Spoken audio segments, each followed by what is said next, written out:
So hello बालकों, शुरुआत करते हैं क्वेश्चन नंबर 26 ऑफ इलास्टिसिटी से। नाउ इलास्टिसिटी के 5 questions. Now start with that. For a given material, किसी एक मटेरियल के लिए यंग मॉड्यूलस जो है वो 2.8 टाइम्स है रिजिड मॉड्यूलस के। सर ये 2.8 टाइम्स रिजिड मॉड्यूलस ये है क्या? मतलब कि जो यंग मॉड्यूलस जो कि हम गामा से डिटरमाइन करते हैं वो क्या है? 2.8 टाइम्स ऑफ ईटा। सर ये ईटा क्या है? ईटा हमारा यहाँ पे हम डिनोट करते हैं रिजिडिटी मॉड्यूलस को। It's Poisson's ratio. इस पॉइजन्स रेशियो का फॉर्मूला होता है gamma is equal to 2 eta 1 plus alpha.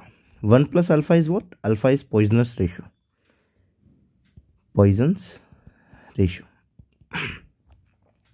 ना ये जो हमारा गामा, ये ईटा है एक्चुअली और ये गामा है। गामा की वैल्यू कितनी दी हुई है? 2.8 times of eta is equal to twice of eta 1 plus r. Eta से ईटा कैंसिल आउट हो जाएगा, ये 2 से कैंसिल आउट होगा तो 1.4 बनाएगा is equal to 1 plus alpha, जो कि अल्फ़ा लिख लेते हो, अल्फ़ा जो कि हमारा क्या है? पॉइजन्स रेशियो है। एंड अल्फ़ा इक्वल्स टू क्या आ जाएगा? 1.4 माइनस 1, तो अल्फ़ा की वैल्यू कितनी आ जाएगी? 0.4। एक्चुअली जो पॉइजन्स रेशियो है वो कितना है हमारे पास? 0.4। और पॉइजन्स रेशियो की जो वैल्यू होती है वो कितनी होती है? 0.1 ये होती है माइनस के 1 से लेके 0.5 तक की होती है। ये होती है अपनी माइनस के 1 से लेकर के, माइनस ऑफ 1 से लेकर के ये अपन 0.5 तक कह सकते हैं कि इतनी इसकी वैल्यू जो होती है वो वेरी करती है। सो ऑप्शन नंबर 3 हो जाएगा। नाउ 27 की तरफ मूव करें तो inter atomic space of A steel wire is this. मतलब कि इंटर एटॉमिक स्पेस जो दी हुई है वो 5.6 मल्टीप्लाई 10 की पावर माइनस ऑफ 10 मीटर दिया हुआ है। यंग मॉड्यूलस जो दिया हुआ है स्टील का वो दिया हुआ है 2 इंटू 10 की पावर 11 न्यूटन पर मीटर स्क्वायर। देन और हमसे पूछा गया है कि फोर्स कांस्टेंट जो है वो कितना है। भाई फोर्स कांस्टेंट को हम के लिख लेते हैं। के अगर लिखते हैं हम फोर्स कांस्टेंट को तो उसकी यूनिट उन्होंने दी हुई है न्यूटन पर मीटर। अब मान लो तुम्हें फॉर्मूला याद नहीं है, तुम्हें यूनिट से खेलना है। अब यूनिट से खेलना है तो न्यूटन पर मीटर स्क्वायर, तो गामा को तो तुम ऐसे ही लिख सकते हो 2 मल्टीप्लाई 10 की पावर 11 न्यूटन पर मीटर स्क्वायर।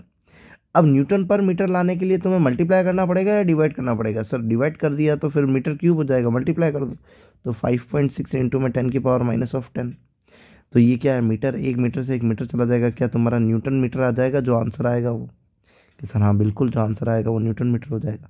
पॉइंट हटाया, 10 लगाया, 11 हो गया, 11 से 11 हट गया, 5.6 इंटू 2 कितना हो जाएगा? 6 6 12 का 2 वहाँ से लगाया, 1 5 दूनी 10 11 और 111 2, ये हो गया 2 क्या, सॉरी 4th ऑप्शन हो गया हमारा। सिंपल। चाहो तो यूनिट के हिसाब से भी खेल सकते हो, नहीं तो नॉर्मल फॉर्मूला भी लगा सकते हो, gamma is equal to f by a वाला, और उससे भी कर सकते हो, ठीक है। या फिर स्ट्रेस अपॉन स्ट्रेन वाला भी लगा सकते हो, उससे भी कर सकते हो, ऐसा कोई इशू नहीं है। Now Poisson's ratio can not have the value, मतलब कि कितनी वैल्यू नहीं हो सकती। मैंने बोला कि 0.5 तक हो सकती है, 0.5 2 आ जाएगा, 1 आ जाएगा, लेकिन 0.7 कभी नहीं होगी।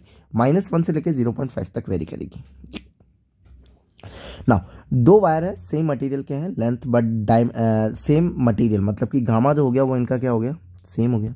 लेंथ एल क्या होगी? सेम होगी। डायमीटर जो है इनके दिए हुए हैं D1 और D2 जो दिए हुए हैं वो 1:4 दिए हुए हैं, ठीक है, 1:4 लिख देते हैं, चलो D1 बाय D2 और क्या। अब स्ट्रेच बाय सेम फोर्स, मतलब कि फोर्स जो है वो भी क्या है? सेम है। The potential energy per unit volume of the 2 wire then stretch will be in the ratio. Potential energy है ना, एनर्जी पर यूनिट वॉल्यूम का फॉर्मूला हमने देखा था, हाफ ऑफ स्ट्रेस इनटू में क्या था? स्ट्रेन था। अब स्ट्रेन तो है नहीं, स्ट्रेस कांस्टेंट बोला हुआ है, स्ट्रेन को ओपन कर देते हैं। जैसे ही मैं स्ट्रेन को ओपन करता हूँ क्या हो जाएगा? स्ट्रेस स्क्वायर अपॉन में गामा हो जाएगा। Gamma is equal to stress upon strain लिख करके तुम उससे भी ओपन कर सकते हो। Now energy per unit volume जो है वो क्या ही? स्ट्रेस स्क्वायर अपॉन में गामा। स्ट्रेस स्क्वायर मतलब फोर्स का स्क्वायर अपॉन में एरिया का स्क्वायर, मतलब पाई आर स्क्वायर, मतलब पाई R1 का क्यूब, पाई R1 का 4 हो जाएगा, 4 हो जाएगा ना, क्योंकि पाई आर स्क्वायर होता है और स्क्वायर का भी स्क्वायर, तो मतलब 4 टाइम्स हो गया। और यहाँ पे गामा आ जाएगा, फिर F2 वाला हो जाएगा स्क्वायर अपॉन में R2 की पावर 4 हो जाएगा। ये दोनों वैसे भी सेम है, गामा वैसे भी सेम है, तो बचा क्या? Sir inverse ratio of R2 by R1। Sir ratio की टर्म्स में 2 टाइम्स ऑफ डी और 2 टाइम्स ऑफ डी लिखो, डायमीटर और रेडियस जो होती है रेशियो की टर्म्स में बराबर बराबर होती है, तो ये क्या हो जाएगा 4/1 हो जाएगा सर, जिसकी पावर 4 इसकी भी पावर 4, इसकी पावर 4 कितनी हो जाएगी 256 और इसका कितना हो जाएगा 1, तो रेशियो कितना है 256/1। नॉर्मल है, कुछ नहीं है, फॉर्मूले को एनर्जी पर यूनिट वॉल्यूम वाले फॉर्मूले को ओपन करो और उससे सारे वैल्यू भर दो। Weight is suspended from a long wire if the wire suddenly breaks its temperature. Actually में क्या है कि जब किसी लॉन्ग वायर को तुमने स्ट्रेच करा था, तो जैसे ही तुम स्ट्रेच करते हो उसके अंदर पोटेंशियल एनर्जी जो होती है वो क्या हो जाती है, इंक्रीज हो जाती है, ठीक है।